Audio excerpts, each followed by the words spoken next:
Welcome dear students in ASC starter. आज हम worksheet number 20 करने जा रहे हैं मैथ्स की 10th क्लास की। ये जो वर्कशीट नंबर 20 है ये आपकी जो बुक है 10th क्लास की मैथ की अरिथमेटिक प्रोग्रेशन जो चैप्टर 5 है उससे रिलेटेड है। ठीक है, हिंदी में से समांतर श्रेणी कहते हैं। मैंने दोनों में क्वेश्चन लिख दिए हैं ताकि आपको किसी को प्रॉब्लम ना हो, चाहे वो हिंदी मीडियम हो या इंग्लिश मीडियम। 3 क्वेश्चन है। आओ सबसे पहला हम क्वेश्चन करते हैं। क्वेश्चन में बोला गया Ram save ₹5 in the first week. Ram ने जो है पहले हफ्ते में 5 रुपए जो है सेव करे हैं, ठीक है, पूरे साल के पहले हफ्ते में, ठीक है। And then increase his weekly saving by ₹175। यहाँ तक क्वेश्चन समझ लो। राम ने जो है पहले हफ्ते में 5 रुपए इकट्ठे करे हैं, ठीक है। जब दूसरा हफ्ता आया तो उसने ₹1.75 से इंक्रीज कर दिया, यानी कि दूसरे हफ्ते में उसने ₹6.75 इकट्ठे किए हैं। पहले हफ्ते में 5 रुपए, दूसरे हफ्ते में 6.75। अगर 2 हफ्तों को टोटल पूछता तो इन दोनों को हम ऐड कर देते तो ₹11.75 आ जाता, ठीक है। अब तीसरे हफ्ते में उसने कितने इकट्ठे किए, फिर यहाँ पर ₹1.75 बढ़ गया तो ₹8.5 हो गया।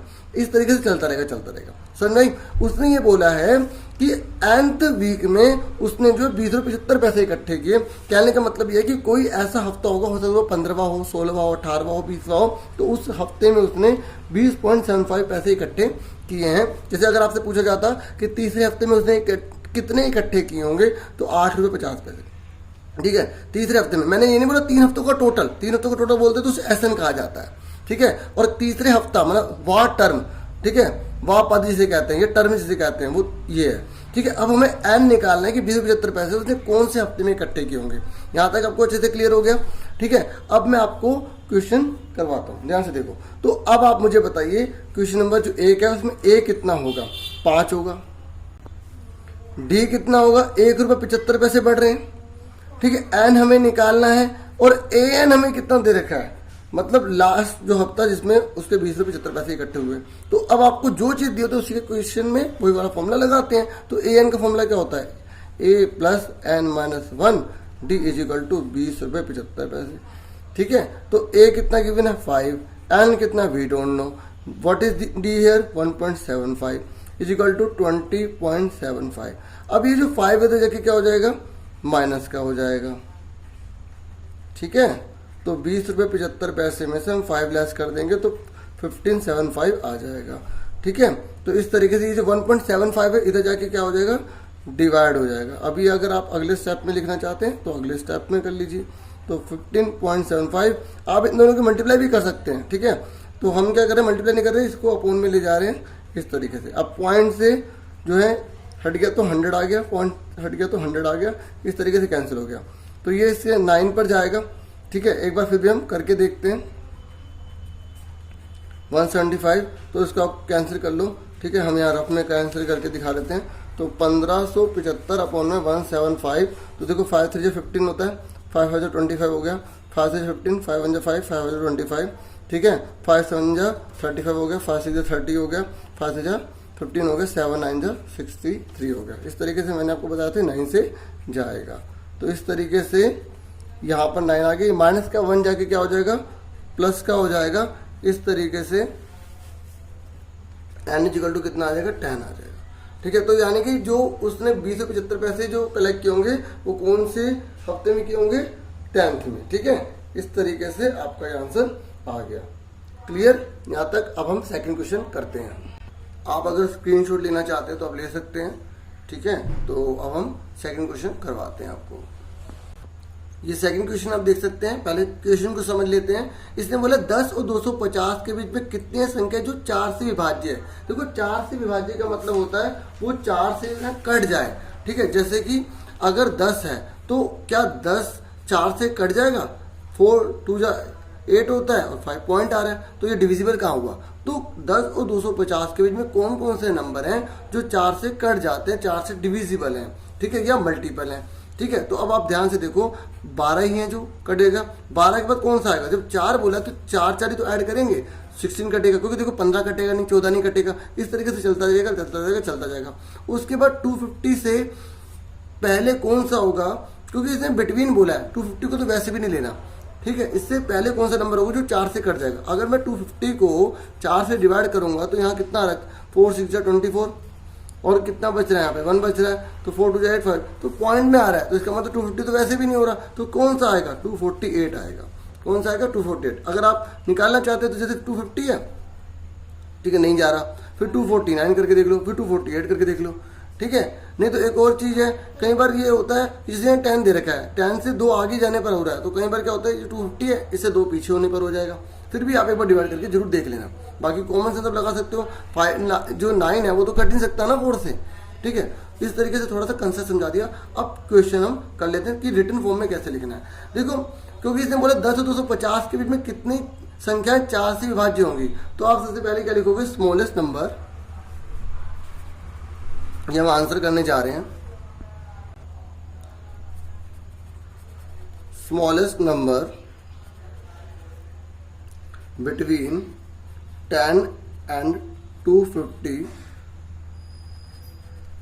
which is divisible by, Hindi में भी लिखूंगा मैं, डिविजिबल बाय 4। तो जो 4 से जो डिविजिबल लिख लो या मल्टीपल लिख लो, तो कौन सा नंबर है जो 10 और 250 के बीच में हो लेकिन सबसे छोटा हो, तो वो 12 होगा। अभी मैंने आपको समझाया था, ठीक है। तो आप लिखोगे 10 और 250 के बीच 4 से विभाज्य होने वाली सबसे छोटी संख्या, दोनों के बीच की सबसे छोटी संख्या की बात हम कर रहे हैं, तो 12 ही होगी, ठीक है। ऐसी ग्रेटेस्ट नंबर कौन सा होगा, greatest number between 10 and 250 which is divisible by 4, कौन सा होगा, अभी हमने निकाला था 248 होगा, ठीक है। समझ में आ रहा है आपको, राइटिंग समझ में आ रही तो सुनाई दे रहा होगा, ठीक है। 10 और 250 के बीच 4 से विभाज्य होने वाली सबसे बड़ी संख्या, ठीक है। तो अब अकॉर्डिंग टू क्वेश्चन, तो अब आप मुझे बताइए एपी क्या बन गई, एपी क्या आ गई, पहला 12 आ गया, आपको पता है 4 से डिविजिबल है, 4 से मल्टीपल है, तो आप क्या करेंगे 12, फिर उसके बाद 4 ऐड कर देंगे 16, ठीक है, ऐड कर देना 20, इस तरीके से आप लिखते चले जाओगे, 248 आपका लास्ट हो जाएगा। अब आप मुझे बताइए ए कितना हो गया, आपका 12 हो गया, आपका डी कितना आ गया, 16 - 12 इजिकल टू कितना आ गया, 4 आ गया।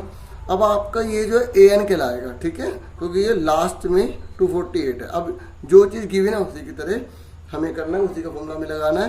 ए एन इजिकल टू क्या होता है, A plus N minus 1 D equal to 248 लिख देंगे।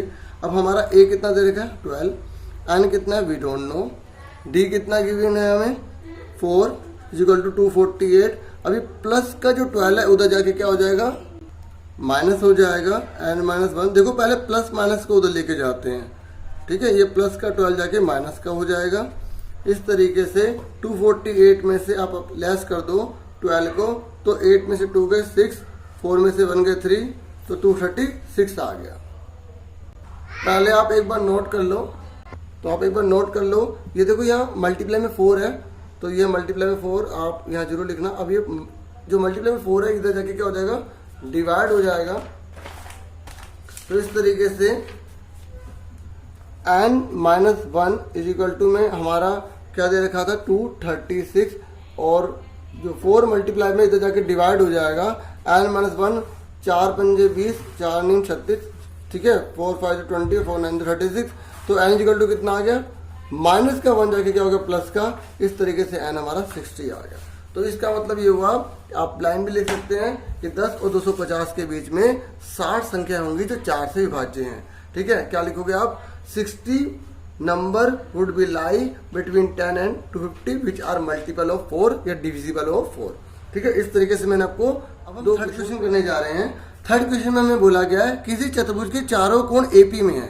कहने का मतलब यह है कि अगर कोई क्वाड्रिलेटरल है, जैसे कोई क्वाड्रिलेटरल है, तो उसके चारों के चारों जो एंगल है वो एपी में, एपी का मतलब समझ रहे हो ना, जिसका कॉमन डिफरेंस जो होता है वो इक्वल होता है, ठीक है। और यहाँ दे भी रखा है कि जो उनका डिफरेंस है वो 10 डिग्री का है। तो कह रहा हूँ कि कोणों की आपको मान निकालने, और आपको ये भी पता होगा कि इन चारों एंगल का जो टोटल होता है वो कितना होता है 360 डिग्री होता है। यानी कि यहाँ पे SN का फॉर्मूला अप्लाई होगा, क्योंकि अगर आपको क्वेश्चन समझ में आ गया तो आप आंसर को इजीली कर सकते हो, क्योंकि आपको पता लग जाएगा कि वहां पे कौन सा फॉर्मूला अप्लाई करना है। ठीक है, तो अब हम इस क्वेश्चन को करने जा रहे हैं। तो यहाँ पर इसने बोला है कि 10 डिग्री का जो है वो अंतर है। इसका मतलब ये हो कि कोई एक एंगल जरूर छोटा होगा और जितने भी बाकी एंगल वो कंसेक्यूटिव डिफरेंस में होंगे 10-10 में, है ना। अगर जैसे एक एंगल कितने का 75 का है तो अगला वाला क्या होगा 85 का होगा, उससे अगला क्या होगा 95 का होगा, उससे अगला क्या होगा 105 होगा। तो मतलब 10-10 का तो डिफरेंट होगा ना। आओ अब हम क्वेश्चन को करते हैं, पहले थ्योरी लिख लेते हैं। तो हमने मान लिया कि लेट जो स्मॉलेस्ट है ना, स्मॉलेस्ट एंगल ऑफ क्वाड्रिलेटरल हमने क्या मान लिया x मान लिया। माना चतुर्भुज का सबसे छोटा कोण x डिग्री है। ठीक है, तो उसके बाद देन जो बाकी 3 बचे वो कंसेक्यूटिव होंगे ना, then consecutive angles which have common difference is 10। तो वो कौन कौन से आ गए? अगर हमने इसको x माना है तो बाकी क्या आ गए x plus 10, x plus 20, x plus 30 आ गए। ठीक है, तो हिंदी में क्या लिखेंगे तब क्रमागत कोण जिनका सार्व अंतर 10 डिग्री है। तो ये आ गए। तो इस प्रकार AP क्या आ गई, पहला अगर x है तो अगला क्या हुआ x प्लस 10 हुआ, उससे अगला क्या हुआ x प्लस 20 हुआ, उससे अगला क्या हुआ x प्लस 30 हुआ। ठीक है, अब इसका मतलब क्या हुआ, हमें a कितना दे रखा है x, तो इन दिस वे AP लिख देना, a इक्वल टू x है। ठीक है, और A2 आपको कितना दे रखा है x प्लस 10 दे रखा है। आपको D कितना दे रखा है 10 डिग्री, क्योंकि आप इसमें से लेस करोगे तभी 10 आएगा, और इसने बोला भी तो 10 का डिफरेंस है। ठीक है, अब आपको S4 कितना दे रखा है, मैंने पता 4 क्यों लिखा है, क्योंकि एक क्वाड्रिलेटरल में हमें पता है 4 ही तो एंगल होते हैं। अगर ABCD मानूंगा तो 1 2 3 4 ही तो हुआ, तो हमें 4, और हमें इन सबका टोटल कितना होता है 360 डिग्री होता है। ठीक है, अगर आप चाहे तो यहाँ 4 की जगह n भी लिख सकते हैं, क्योंकि आपको पता है हमें n कितना है 4 है। ठीक है, अब जो चीज़ गिवन होती है उसी का फॉर्मूला लगाते हैं, तो हमें SN का फॉर्मूला लगाएंगे। ठीक है, SN इक्वल टू में 360 डिग्री दे रखा है। n का फॉर्मूला क्या होता है SN का, n/2 2a plus n-1 d is equal to में कितना है 360 डिग्री, और हमें n की वैल्यू कितनी दे रखी है 4/2।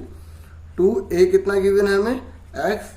ठीक है, n की जगह 4 लिख देंगे, d कितना दे रखा है हमें 10 डिग्री। ठीक है, तो यहाँ के 360 डिग्री। ठीक है, डिग्री लगा लेना। अब इसको सोल्व फटाफट कर लेते हैं। 2 2 जा 4 हो गया, यहाँ पे आ गया 2, और यहाँ कितना आ गया 2x प्लस 4 में से 1 गए, कितने बचे 3, 3 10 जा 30। ठीक है, इस तरीके से 360 डिग्री। आप एक बार नोट कर लो अपना पेज। इस तरीके से जब हम 2 को उधर लेके जाएंगे तो क्या हो जाएगा, डिवाइड हो जाएगा, और 360 के अपोन में आ जाएगा। डिग्री लगाना मत भूलना। ठीक है, तो इस तरीके से आपको 180 डिग्री आ गया। ये प्लस का 30 जाके क्या हो जाएगा माइनस का हो जाएगा, और इस तरीके से 150 आ जाएगा। और जब आप x को साथ जो 2 दे रखा है इसको इधर ले जाएंगे तो इस तरीके से आपको 75 आ जाएगा। इस तरीके से स्मॉलेस्ट एंगल आपका कितना आ गया 75 आ गया। आपका जो बाकी जो कंसेक्यूटिव है, ठीक है, जो 10 का डिफरेंट है, तो 85, 95 और 105। इस तरीके से आप पूरी स्टेटमेंट खुद लिखना, पीछे से देख के लिख लेना। ठीक है, और आज के लिए इतना बहुत है। उम्मीद करूंगा कि आपको वीडियो काफ़ी अच्छी लगी होगी। हिंदी इंग्लिश दोनों में करवा रहा हूँ, ठीक है, ताकि सबको अच्छे से कंसेप्ट क्लियर हो जाए। और आज के लिए इतना बहुत है। वीडियो को लाइक शेयर सब्सक्राइब जरूर कीजिएगा। आज के लिए इतना बहुत है। Thank you for watching.